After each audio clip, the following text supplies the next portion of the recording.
Hello and welcome to Access Asia. I'm Chapeau. Coming up, is climate change finally taking center stage in Australia's political discourse? That's the bet opposition and independent candidates are making ahead of the polls. And India's heat wave forces the country to reconsider its plans to be one of the world's top wheat exporters, driving up food prices worldwide. And finally, South Korean superstars BTS could get an exemption from military service and make many of their countrymen jealous in the process. Well, Australia counts down to its next federal election, and the environmental crisis is high on voters' minds to the extent that smaller parties and independents are gaining momentum by riding a wave of disillusionment over the Conservative coalition's lack of climate action. With a hung parliament looking likely, these minor players could force the traditional major parties to do more to tackle global warming. Well, climate change is an increasingly hot-button issue since the country's devastating black summer bushfires of 2019-2020. Our correspondents Richelle and Gregory Plesse have this report. Rain, hail or shine, these volunteers hit the streets in support of their candidate, independent Zali Steggall. At the last Australian federal election in 2019, she ousted former Prime Minister Tony Abbott from the Sydney seat he'd held for 25 years, campaigning on one key issue. The big one was climate change, because I'm so sick of hearing about climate deniers. Team Zali over this way. Steggall's win inspired other independent candidates, now challenging Conservative Liberal Party MPs in their traditional strongholds, courting right-leaning constituents who believe the Liberal government has failed to take action on climate change. We are lagging globally when we shouldn't be. The reality is we have more renewable and sustainable resources here in Australia than any other country in the world, and yet our government is the slowest to move away, one of the slowest to move away from fossil fuels. I hope this election is the Kodak moment of Australian politics, where we really change the game. Australia is the world's largest exporter of coal and in 2021 ranked last out of all developed nations for greenhouse gas emissions. Australia has got it right. The polls predict a win for the Labor opposition led by Anthony Albanese. The party promises to do more to tackle global warming, but it's still not enough for the Greens. They hope to strike a deal if the election results in a minority Labor government. Greens are aiming for balance of power, where we can push the next government to go further and faster on the climate crisis and stop opening coal and gas mines. According to recent polls, climate change is now the #1 concern for Australian voters. The price of wheat has hit record highs globally in the wake of the war in Ukraine, and now India's decision to ban wheat exports. The country was supposed to fill the gap in supply caused by the disruptions in Eastern Europe, but it has food security concerns of its own because of rising prices globally, as well as a heat wave which has damaged crops and reduced output. A sharp turnaround after New Delhi touted its ability to increase exports. A scorching heat wave and record inflation has meant that India, the world's second largest producer of wheat, has banned all wheat exports. India is only 8th in the world in terms of wheat exports, but the ban has already seen the global price rise by 6%. The decision was announced on Friday, with India citing worries over the country's food security. All eyes had turned to India after the world's biggest wheat producer, Russia, and the 4th biggest, Ukraine, were unable to deliver their usual exports. Many had expected India to step up and become one of the world's leading exporters, a hope which has now been dealt a terminal blow. The announcement was strongly criticised by G7 members. Zuschlägt und der Exportstopp betrifft Länder wie Bangladesch und Nepal. The ban in exports affects countries like Bangladesh and Nepal, which urgently need it. We also recommend that a concrete decision be taken on this issue at the G7 meeting of heads of state and government, to which India will be invited. We call on India to assume its responsibilities as a member of the G20. Rising food and energy prices pushed India's annual retail inflation to an 8-year high in April. India's wheat harvest has also suffered a record heat wave that is stunting production. Recent weeks has seen temperatures reach upwards of 45 degrees Celsius. The ban is expected to bring the price of wheat to record highs worldwide. And the island country of Sri Lanka is arguably living through its worst economic crisis since independence in 1948. Economic turmoil which has sparked political protests against the ruling Rajapaksa family, a tight-knit clan which came to power in 2005 with 4 brothers in key positions. Now Gotabaya Rajapaksa remains president, but his brother Mahinda resigned under popular pressure, but their hold on governments is still strong. James Vecina has more on that Rajapaksa dynasty.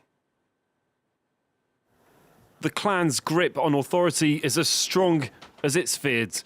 For almost 2 decades, the Rajapaksa family has ruled Sri Lanka, amassing power and wealth. It all started when Mahinda Rajapaksa was sworn in as president in 2005. Immediately, he appointed his younger brother Gotabaya as secretary to the Ministry of Defence. The eldest of the siblings, Shamal, became Speaker of the Parliament, while Basil held various positions during his brother's presidency. With the Rajapaksas in direct control of the army, Mahinda's 2 terms in office were marked by a crackdown on the rebellion led by the Tamil Tigers, listed as a terrorist organisation by several countries, and the clampdown saw over 40,000 Tamil civilians lose their lives, for which the United Nations has accused the so-called clan leader of war crimes. Maithripala Sirisena succeeded as head of state, winning a surprise election, but later appointed the former president as his prime minister. Not long after, the Rajapaksas returned to full power, as Gotabaya, in turn, became president in 2019. Drawing on his experience in the defence ministry, he ran a campaign promising security and severity against jihadist groups. And this time, he appointed Mahinda as his number 2. But as inflation soared, the family sought Chinese investment to keep afloat, which backfired as they fell into the country's debt trap, leading to further unrest from the population. Yet the Rajapaksa clan remains a political force, thanks to strong support from the majority Sinhalese population, despite the brothers and their extended family ruling Sri Lankan politics with an iron fist. And in South Korea, K-pop juggernauts BTS are at the center of a national debate over military service. All able-bodied males in the country have to enlist in the armed forces for 2 years before they turn 30, an age the oldest member of BTS will reach in December. Now the country's Minister for Culture wants to exempt the band from service and find another way for the superstars to serve their country, a proposal that sparked anger in some corners. Leo McGuinn has a story.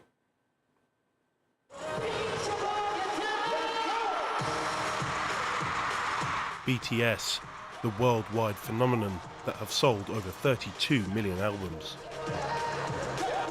The group has just broken another record, winning the most awards in Billboard Music Award history, taking their total to 12 on Sunday night.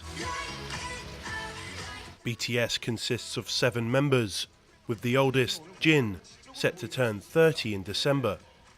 The issue: all able-bodied Korean men must enlist for military service before the age of 30, something none of the BTS boys have done. Whether group members should be exempt has become a national debate. There is precedent for exemption, with some Korean stars swerving the service, such as Tottenham Hotspur superstar Son Heung-min. But when it comes to music, BTS don't currently qualify. This system limits the awards to the pure art sector, such as classical musicians. Korea's Minister of Culture has come out in support of the idea of exemption. Since taking office as minister, I have been on business trips to major overseas countries, and I'm convinced that more active support is needed to further enhance the power of our culture. While many support the idea of the group being exempt, others see it as quite simply unfair. My male friends around me tend to not empathize with the potential exemption, and I think it's a bit unfair. They'd say it's true that BTS has promoted the national reputation, that they didn't debut to do that, but debuted for their own achievements. So there is no need to give them a military exemption. Back in 2020, Korea passed a revision of the Military Service Act, which many referred to as the BTS law. It allowed many K-pop stars to postpone their military service from the age of 28 to 30. That's it for this edition of Access Asia. Thanks for being with us. Stay tuned to France 24.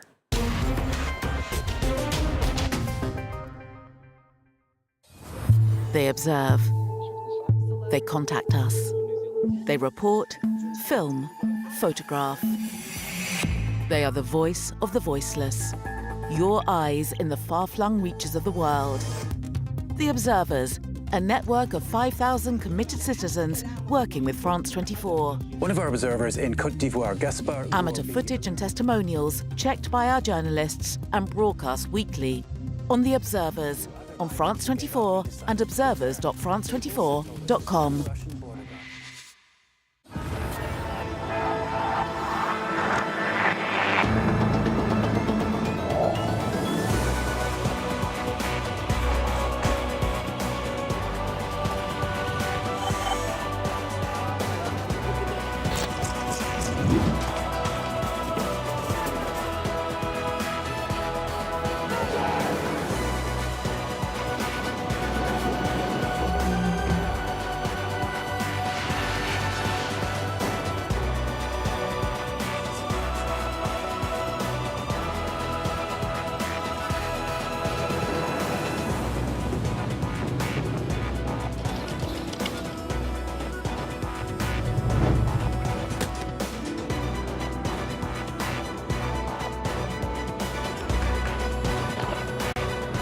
France 24, your window on the world.